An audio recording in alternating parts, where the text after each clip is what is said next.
yang berdasarkan hasil penyelidikan dan putusan MK itu terkonfirmasi bahwa proses 90 putusan 90 itu memang cacat secara formil, karena ada proses benturan kepentingan dengan salah satu Inilah hakim situasi ya. terkini dari Gedung Mahkamah Konstitusi Jakarta.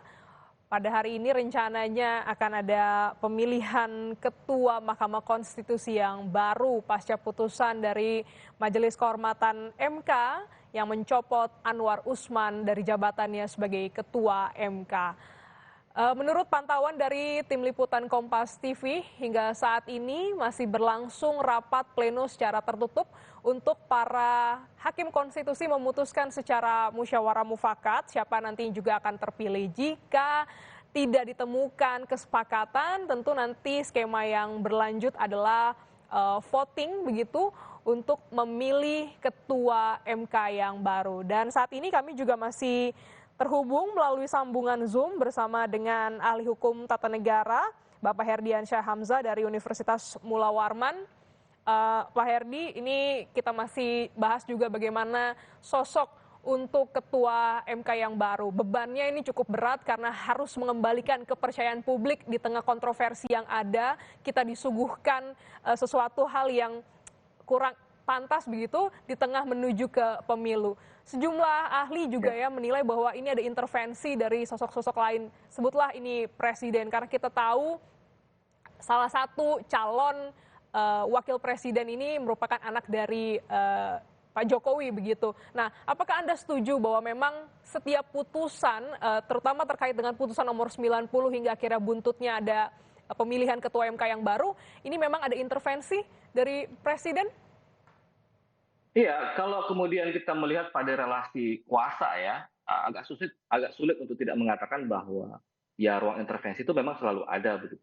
Apalagi kalau kita melihat proses lahirnya putusan 90 kemarin yang berdasarkan hasil penyelidikan dan putusan MK itu terkonfirmasi bahwa proses 90 putusan 90 itu memang cacat secara formil, karena ada proses benturan kepentingan dengan salah satu hakim ya, hakim Mahkamah Konstitusi, dalam hal ini ketua yang kemarin diberhentikan oleh MK. Dan itu bukan rahasia umum.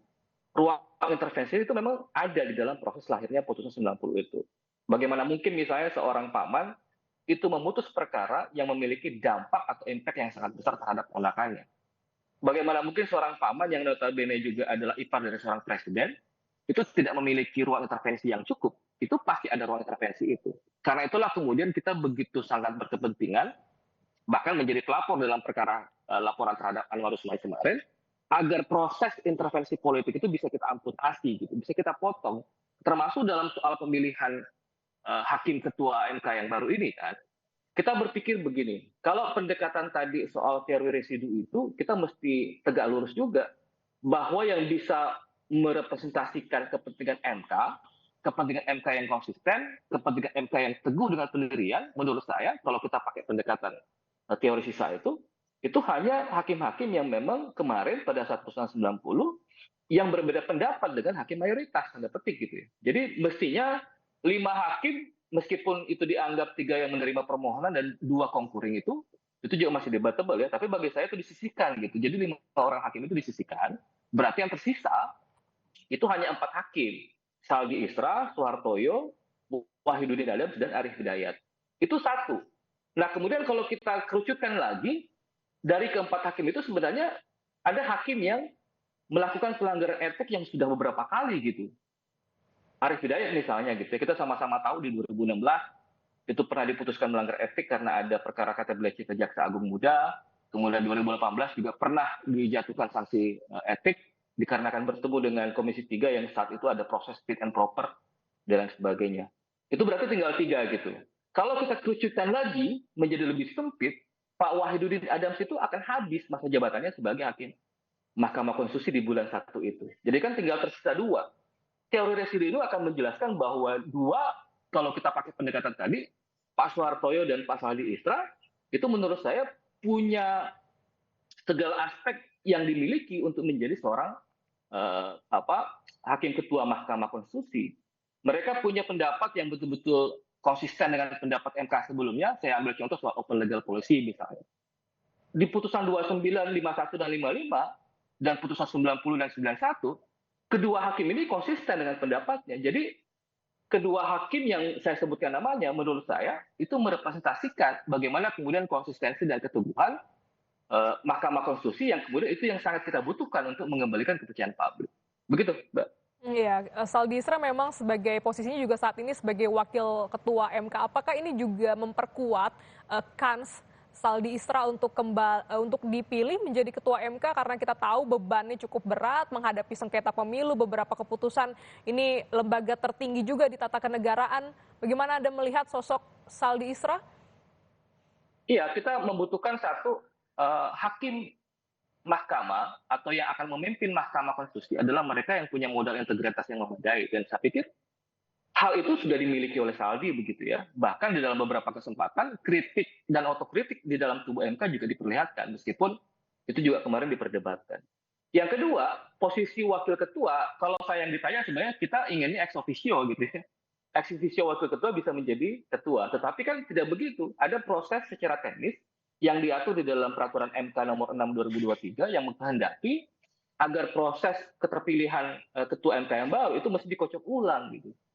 Jadi proses ini mesti kita lewati. Tapi saya pikir begini, kalau kemudian kedelapan hakim itu memperlihatkan kenegarawanannya, cara berpikirnya tidak secara individual, tidak secara subjektif, tetapi berpikir bagaimana menyelamatkan MK, marwah, martabat, dan wibawanya ke depan, maka semestinya pilihan ketua Mahkamah Konstitusi yang akan dipilih tidak lama lagi ini gitu ya, beberapa waktu ke depan ini, itu mestinya disematkan kepada orang-orang seperti Saldi dan Soeharto ya seperti yang saya sebutkan tadi, yang memang secara prinsip itu punya keteguhan di dalam pendapatnya. Secara prinsip itu punya konsistensi di dalam menguraikan pendapat-pendapatnya. Kan itu yang kita butuhkan di dalam memperbaiki sekaligus mengembalikan kepercayaan publik terhadap Mahkamah Konstitusi. Kalau kemudian yang terpilih adalah hakim-hakim yang secara ideologi, cara berpikir, kemudian kecenderungan politik atau preferensi politik yang sama dengan Anwar Usman, saya pikir ya buat apa memilih ketua MK yang baru gitu. Kita butuh MK yang bisa memberikan menawarkan sesuatu yang memang sekaligus bisa membuktikan bahwa MK ingin berubah gitu. Ada proses reformasi di dalam tubuh mahkamah setelah menghadapi badai putusan 90 kemarin, dan itu tercermin dari kedua hakim yang saya usulkan tadi gitu, yang saya sebutkan namanya, yang memang punya kapasitas untuk memimpin MK ke depan. Terlebih memang MK menghadapi momentum-momentum yang butuh orang-orang yang punya integritas, orang-orang yang punya keteguhan berpikir, punya prinsip, sekaligus punya konsistensi terhadap pendapat-pendapat mahkamah sebelumnya sampai sekarang gitu. Begitu, Mbak. Ya, Ketua MK yang baru ini punya tanggung jawab lebih untuk mengembalikan kepercayaan publik, di tengah juga bagaimana kapasitasnya, integritasnya dalam memutus perkara yang ada di Mahkamah Konstitusi. Ada dua nama menurut Pak Herdiansyah yang cocok, ini ada Saldi Isra sebagai Wakil Ketua MK dan juga Soehartoyo. Kita nantikan Pak Herdiansyah bagaimana nanti sore mungkin ya kita sudah bisa menerima siapa nama Ketua MK yang baru pada hari ini.